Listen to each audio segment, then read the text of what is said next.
America, the eagle in the eye of the storm.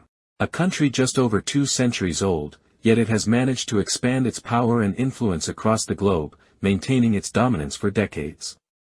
But much of that dominance wasn't earned by virtue.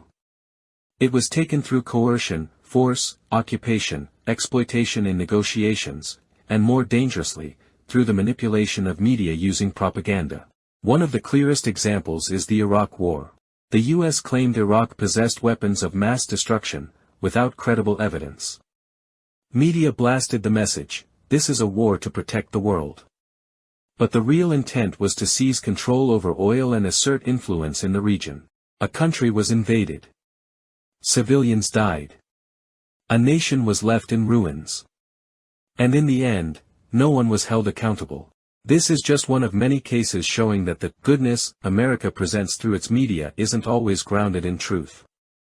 Whether it's selling dreams under the banner of democracy, a concept that barely exists in its ideal form anywhere on Earth, or through decades of Hollywood films where America plays the heroic savior of the world, endlessly protecting the universe from disaster.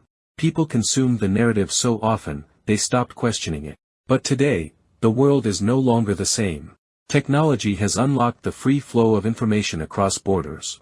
Anyone can share the truth, and expose what was once hidden. The propaganda that once shaped perception is now riddled with holes. Unjust behavior is being peeled back, layer by layer. And now, the eagle that once soared gracefully above the world finds itself caught in a tornado of its own making. Together with European allies who shared the spoils while turning a blind eye to the starving, nations that were once exploited are starting to band together. No longer willing to have their fate dictated by others. They're rising, ready to push back, no matter the tactic. To put it bluntly, the old game is over. What comes next? America will still stand, but no longer as the world's master. Its power will shrink, to a point where even it may struggle to accept. Old-style invasions won't work anymore. The dollar will remain, but its dominance will fade. Negotiations will continue, but not from a position of command. False narratives will be challenged, without fear. It's time for America to face a new reality. Clinging to old power will only make it appear increasingly diminished.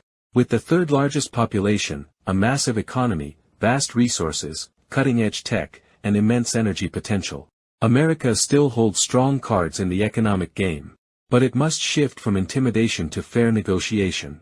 It must stop seeing itself as the controller, and start using its remaining strength to build a new image that inspires cooperation, not suspicion. Because if it refuses to change, the consequences will come home, to its own people. Unless, of course, the government simply doesn't care that its citizens are hurting. The old power you once had is over, sir.